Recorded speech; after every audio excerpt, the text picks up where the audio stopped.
Mario Saint-Michel, pendant le Covid, on a vu des situations totalement ubuesques. Par exemple, on a vu des personnes qui se baladaient seules sur la plage se faire verbaliser pour non-port du masque.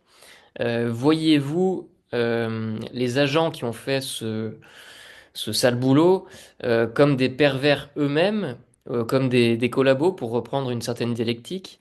Et finalement, est-ce que la gouvernance perverse n'est pas l'occasion pour les pervers de tout niveau d'exprimer leur perversion? On l'a un petit peu évoqué tout à l'heure, mais je voulais y revenir avec cette question.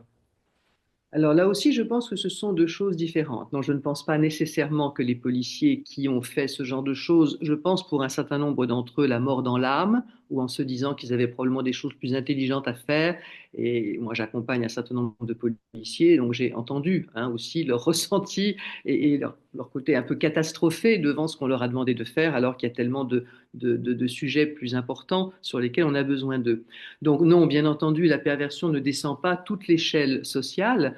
Par contre, qu'elle soit à la manœuvre dans certains secteurs clés, bien sûr, qu'une gouvernance ainsi dénaturée, corrompue, attire au maximum les profils dénaturés et corrompus, c'est-à-dire en grande partie malhonnêtes et pervers, bien entendu, parce que là, ils ont un champ d'action quand même absolument formidable. C'est une bonne occasion pour eux.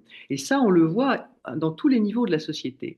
Aujourd'hui, moi, j'ai travaillé en entreprise pendant une dizaine d'années. C'était déjà pas nécessairement toujours très, très clean, très propre, mais depuis, s'est développé des profils pervers considérablement parce que les objectifs même de l'entreprise, pas toutes bien entendu, là encore, je ne veux surtout pas généraliser, mais quand on vise uniquement, par exemple, une productivité à tout prix, indépendamment des facteurs humains, indépendamment de la redistribution aux équipes, indépendamment de l'intelligence du travail et même de la qualité de ce que l'entreprise propose, et bien évidemment, on arrive à ces profils qui, eux, sont sans foi ni loi et qui vont tout à fait améliorer la productivité des entreprises. À quel prix?